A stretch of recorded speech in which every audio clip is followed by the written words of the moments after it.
So, this is going to be an interesting video. It's not one that I thought I'd ever make, but I guess we are here now. Today we're going over to the Florida Panthers. Yeah, that's right, we are not talking about one of my 3 favorite teams or any of the other teams that we tend to cover on this channel. Instead, we're diving into a guy who was recently crowned a Stanley Cup champion, and who has had a pretty great career up until this point as a big defenseman who has done some pretty good work at the NHL level, and who was once the NHL's Rookie of the Year. Today we're talking about Aaron Ekblad, a name that was all the rage 10 years ago, literally, because in the 2014 NHL Entry Draft, he was the first overall pick by Florida. That was, I think, the very first year that I actually paid attention to prospects and the rankings and everything. For me, as a Vancouver Canucks fan, I wanted to see my Canucks take William Nylander in the 6th overall spot. There were also rumors at the time about the Canucks trading up to 1st overall and potentially drafting Sam Reinhart, but that eventually never transpired.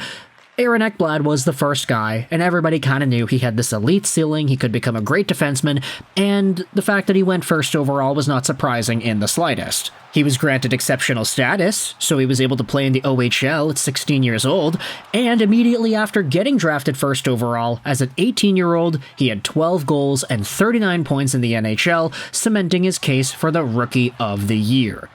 There was a really good profile for Aaron Ekblad, and for a few years, he actually had some pretty solid point production on top of some rock-solid defensive play. He maxed out at 57 points in 61 games played in 2021-2022, a near point-per-game mark. But that was a few years ago. And the thing is, if you take a look at where Aaron Ekblad's career has gone, things have kind of taken a bit of a turn.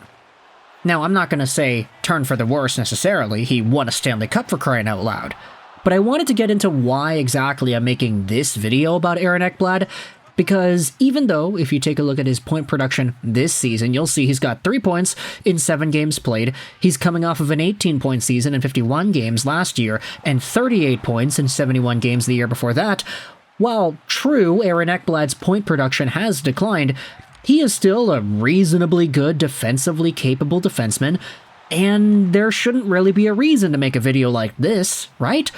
The downfall of Aaron Ekblad? What are you talking about, Lego? Well, I wanted to dive into this firstly by bringing up my fantasy league, because earlier this week, one of my buds ended up dropping Aaron Ekblad as a free agent on the waiver wire. Now, this is a 16-team league, so it's pretty competitive, and there are very few actual top-tier superstar players available in free agency. You kind of have to go with your streamers, and you have to really maximize the talent from what limited selection you have. It's a keeper league too, so a lot of the top guys were removed.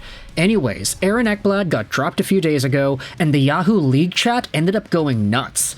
Oh my gosh, what are you doing? Why are you dropping Aaron Ekblad? That's crazy, man. Like, a lot of stuff going on here. Why are you dropping this guy? And then the friend of mine that dropped him ended up saying, hey, I mean, he's a great defenseman, but just in fantasy, he's not it.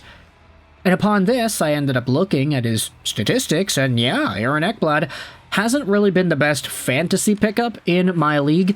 It's a category league, so goals, assists, power play points, shots, hits, and blocks are all valuable.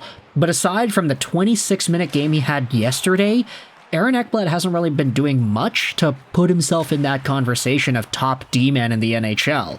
He wasn't getting too many shots, he was getting a few hits and maybe a block a game or so. He really compensated for that with the game yesterday though, so crazy timing of this video to come out. But, compiled with that idea of Aaron Ekblad not really being all too great in fantasy, I ended up stumbling upon this post made on the Our Florida Panthers subreddit that I wanted to go out there and read to you here on this video. Take a look at this one. It's made by Last Night She Said, random question for all of the haters.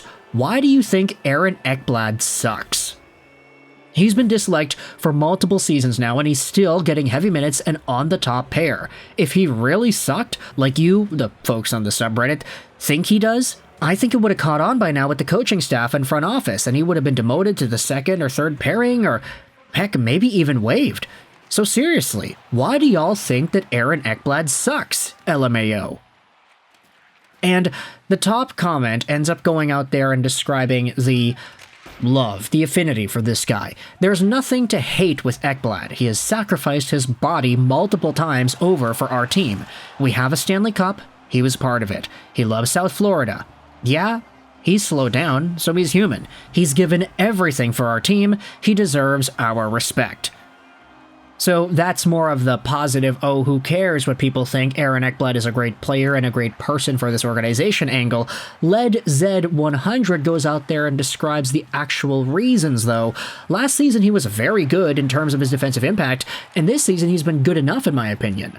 The problem is, his offensive impact is basically non-existent, and much of his defensive impact is in A, things that are hard to notice, and B, propped up by Gustav Forsling. Also, he is slow, very slow, and not agile anymore, so occasionally he'll get danced around or miss an offensive zone pinch and it'll look really bad, but most of the time he does the smart and simple plays, knowing his capabilities, and is very responsible in the D zone while having Forsling as a safety net doing the more heavy lifting.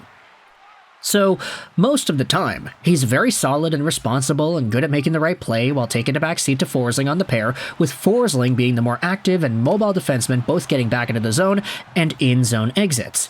But that's less noticeable and not super sexy. And due to his iron feet, he needs to be completely on his game, because if not, he lacks the speed to compensate like Forsling does, and his mistakes look really bad.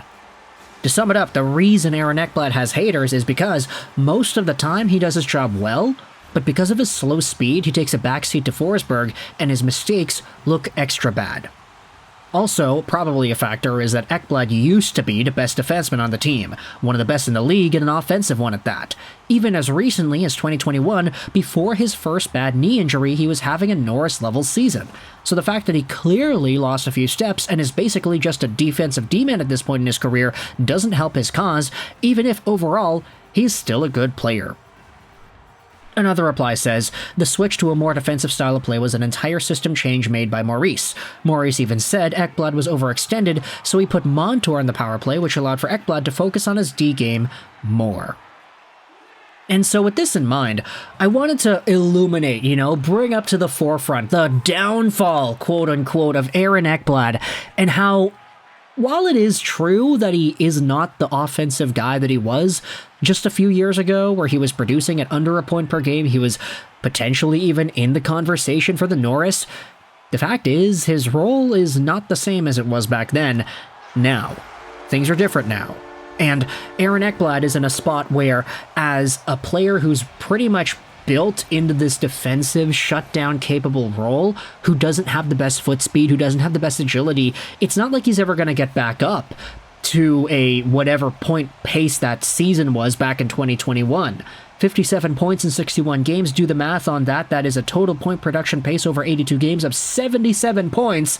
He's never going to get 77 points in the season. I'm sorry, that's just kind of how his career has gone. But that doesn't mean he can't still be effective and useful in the role that he's given, right? So I think anybody who's going out there and talking about Ekblad and hating on Ekblad like some Florida Panthers fans are going out there and talking about on Reddit just don't really understand the usage and the roles now, because Ekblad is no longer being used as that top power play guy. He's not expected to score 50, 60, 70 points a year. He's not a guy who will razzle-dazzle you with his mobility and his pizzazz. He's more just a big guy who plays on the right side, who makes really smart defensive decisions, and whose feet can't really keep up after the injuries he's had. So at the end of the day, Aaron Ekblad, good player, maybe not all too great for fantasy anymore, maybe not all too great for producing points either. But at the end of the day, effectiveness is still effectiveness. There is another reply here on the Florida Panthers thread, pretty much saying that it's his role with the team that doesn't really allow him to be as offensively capable and beloved as he was before. Not to say that he's not beloved now, it's just now you think about the impact, he doesn't have that offensive impact anymore, and it's a lot tougher to identify the strengths in his game that make him actually useful. So at the end of the day, Aaron Ekblad, good player, maybe not the flashiest guy out there. Downfall? Probably not, but we're still going to title the video that anyway. Let me know your thoughts in the comment section below. I hope you enjoyed this video, and bye.